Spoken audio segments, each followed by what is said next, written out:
Flying north over the capital's 6th Ring Road brings us to the Great Wall of China. The municipality of Beijing has over 520 kilometers of Great Wall sections within its territory, stretching along the Yanshan Mountains to the urban areas north. Most of the sections surviving here today were built during the Ming dynasty, from the 14th to the 17th century.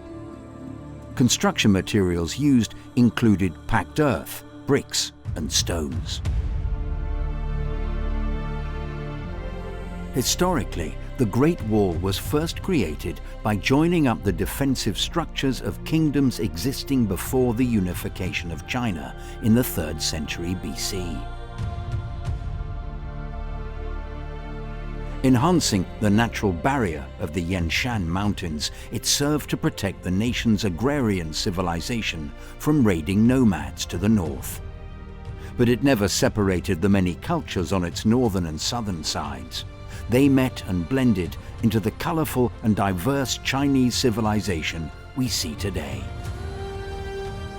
Although it's no longer needed to protect China, today the Great Wall has become the nation's most recognizable symbol, a unique cultural legacy.